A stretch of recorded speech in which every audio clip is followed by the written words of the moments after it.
दिल्ली में छोटी सरकार यानी एमसीडी के नतीजों ने साफ कर दिया है कि दिल्ली की जनता ने झाड़ू पर विश्वास जताया है। दिल्ली में साफ सफाई के मुद्दे पर मैदान में उतरी आप ने फिलहाल भले ही दिल्ली को साफ नहीं किया हो, लेकिन उसके झाड़ू ने विपक्ष के कई दिग्गज नेताओं के वार्डों की सफाई कर दी है। दिल्ली की छोटी सरकार पर आपका कब्जा हो गया है और 15 साल से सत्ता पर काबिज बीजेपी को बेदखल कर दिया है। आखिर आपने जनता के बीच क्या संदेश दिया जो देश और दुनिया की सबसे बड़ी पार्टी एमसीडी की सत्ता से बाहर हो गई? आपने किन मुद्दों पर चुनाव लड़ा और ऐसा क्या हुआ कि बीजेपी को मुंह की खानी पड़ी? ये सब बातें करेंगे, लेकिन इससे पहले चुनावी नतीजों को देख लेते हैं।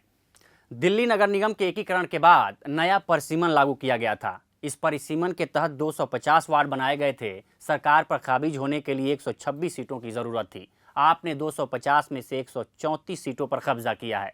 बीजेपी को 104 सीटें मिली हैं, जबकि कांग्रेस को 9 सीटें हासिल हुई हैं। वहीं अन्य को मिलाकर कुल 3 सीट मिली है।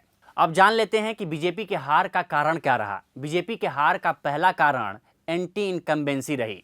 एमसीडी में आपकी एंट्री और बीजेपी का बाहर होना एंटी इनकम्बेंसी का भी संकेत है, क्योंकि जनता पिछले 1.5 दशक से बीजेपी की सत्ता के कामों को देख रही थी।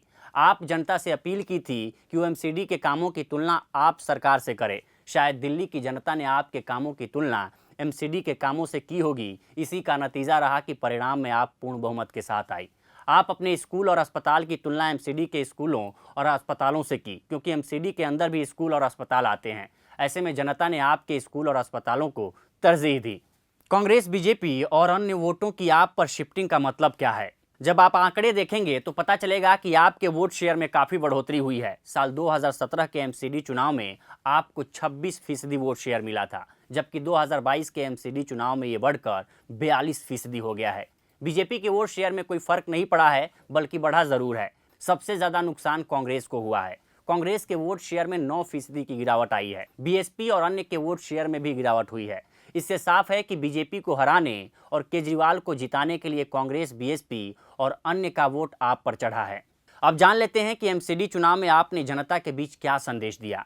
दरअसल दिल्ली में साफ सफाई का मुद्दा सबसे बड़ा था। दिल्ली वासियों की हमेशा से शिकायत रही है कि देश के दिल्ली में ही साफ सफाई नहीं है। आपने इसी को मुद्दा बनाया और लोगों के बीच ये संदेश दिया कि अगर एमसीडी में आपकी सरकार बनती है तो सबसे पहले वो दिल्ली को साफ करेगी, कचरा निवारण के लिए ठोस कदम उठाएगी, क्योंकि आप हमेशा से कहती रही है कि साफ सफाई का काम एमसीडी के अंदर आता है, जो पिछले 15 साल से बीजेपी के पास है। आप जनता के बीच ये संदेश देने में कामयाब रही कि देश और एमसीडी दोनों में बीजेपी की सत्ता है, तो फिर दिल्ली साफ क्यों नहीं हो रही है? क्यों नहीं कचरे का निवारण हो रहा है? दिन पर दिन भलसवा और ओखला के कूड़े के पहाड़ क्यों बढ़ते जा रहे हैं? समय रहते प्रोसेसिंग यूनिट्स क्यों नहीं लगाए जा रहे हैं? अरविंद केजरीवाल ने एमसीडी चुनाव से पहले ओखला और भलसवा के कूड़े के पहाड़ों का दौरा भी किया था और बीजेपी पर कई सवाल उठाए थे। बीजेपी जनता को मारना चाहती है। लोगों को ना तो स्वस्थ हवा मिल पा रही है और ना ही सही पानी। इससे यहाँ के लोगों में तमाम प्रकार की बीमारियां फैल रही हैं। ये बात आप जनता के बीच में पहुँचाने में कामयाब रही और नतीजे आपके सामने हैं। नगर निगमों का एकीकरण और परिसीमन का मुद्दा भी बीजेपी के खिलाफ गया। एकीकरण से पहले दिल्ली में 3 नगर निगम हुआ करते थे। तीनों नगर निगमों का 18 मई 2022 को कार्यकाल खत्म हो रहा था। ऐसे में अनुमान लगाए जा रहे थे कि अप्रैल के अंत में या मई के शुरुआत में एमसीडी चुनावों की घोषणा हो सकती है। लेकिन सारा अनुमान तब धरा का धरा रह गया जब मीडिया के स्क्रीनों पर फ्लैश हुआ कि दिल्ली के तीनों नगर निगमों को मिलाकर एक किया जाएगा। इसके पीछे की वजह वही बताई गई थी जब साल 2012 में उसे 1 से 3 किया गया था। खैर, तीनों नगर निगमों को मिलाकर एक कर दिया गया है, लेकिन आप इस मुद्दे को भुनाने में कामयाब रही। वो लोगों के बीच ये संदेश देने में कामयाब रही कि बीजेपी हार के डर से निगमों का एकीकरण कर रही है। हालांकि जानकारों का भी मानना था कि बीजेपी ने बैलेंस बनाने के लिए नए परिसीमन किए हैं, जिससे उसे एमसीडी चुनाव में फ़ायदा हो सके। आप ये लोगों के बीच बताने में कामयाब रही कि बीजेपी साम दाम दंड भेद किसी भी प्रकार से एमसीडी की सत्ता में काबिज होने के प्रयास में है। अगर वो दोबारा सत्ता में आती है तो फिर से दिल्ली को साफ सफाई से निजात नहीं मिलेगी, क्योंकि अगर बीजेपी को दिल्ली वासियों को साफ सफाई से निजात दिलाना होता तो बीजेपी 15 साल से सत्ता में काबिज है, अभी तक साफ सफाई पर ध्यान क्यों नहीं दिया? दिल्ली को कूड़े के ढेर पर क्यों बैठा दिया, जहां लोगों का सांस लेना भी दूभर है?